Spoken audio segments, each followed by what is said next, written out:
Espio walked to Rouge's house because it was time for their date together, and all Espio could think about was that they were about to make sex for the first time.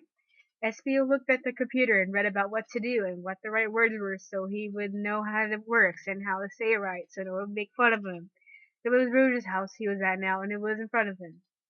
Espio knocked Rouge's house door. "I hope she is home," said Espio, and she was. She opened the door just then. "Hello, I'm home," said Rouge, looking always sexy in her tiny baby bra and big cold boobs. Espio thought she looked like the hottest woman in the world that he could see from here. "Where are you taking me on our date tonight?" whispered Rouge in a sex-filled voice. Espio had thought this one over on the way, so that he could say it right the first time and get her to do what he wanted. That's sex. "Well," said Espio, "just let me put on this science hat and we will begin sex." Rouge looked shocked, but she was probably excited too. Espio could tell they both had an erection. "What?" said Rouge in a shocked way. "Right here?" Espio said, "Yes, this hat was made by Tails specifically for our date tonight. It makes it impossible to see and impossible to hear while I am wearing it." Espio did a cool face at her because being smart can be cool too as long as you're not a nerd ass. Rouge said, "Okay, let's go inside," and gently grabbed Espio's hand, but he pulled it back and she fell, causing him to fall, and they both together fell onto the grass. They rolled around him until they were about in the middle of Rouge's house front lawn, so there was plenty of room around them for activities.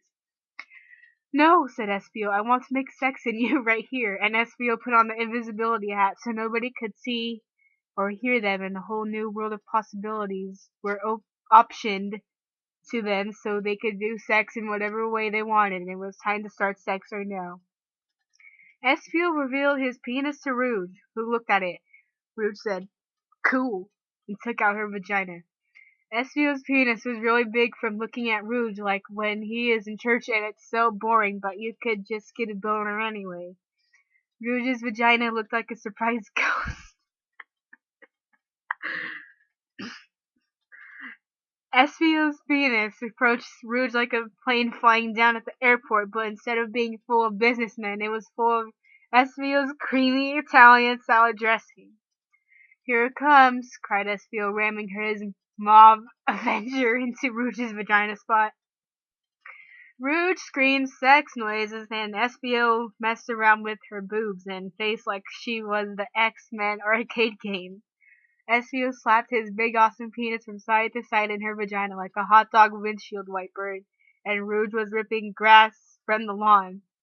Then Espio used his tail to flip her over. He can do this, and put his penis into her butt. He moved his penis in circles in her butthole like he was building a golf course and digging out the back nine. Rouge was flipping her bat wings like an idiot and not flying because Espio was holding onto her ass cheeks and pressing into them with his fingers and leaving marks that looked like it said "wow" when combined with the spot where her butthole is. And that is what she felt because Espio seemed to be a sex professional. Espio used his tail again to flip her over and did all-star sex things like using his penis like a rolling pin on her face and plugging his to see how far it would go, making a balls hurricane with swirling his balls and her balls. Finally, they both got so sexy that Espio's penis ejaculated and semen came out of it and landed on Rouge, who was lying there on the lawn, but nobody could see them, so it was okay. At that part, Espio screamed, "It's semen time!" And Rouge shouted, "Create a generation in me!" Espio ejaculated semen into her vagina, and that was what happened. Now that they were done doing sex, they put their penis and vagina and balls away, and Espio took off the invisibility hat, and it was like nothing ever happened, but they both know it did, because they were there for it. "Bye-bye," said Espio, and Espio walked off her property and away to his house and did the rest of his things until school happened the next day. And that is why you should not write fan fiction if you're 12 years old.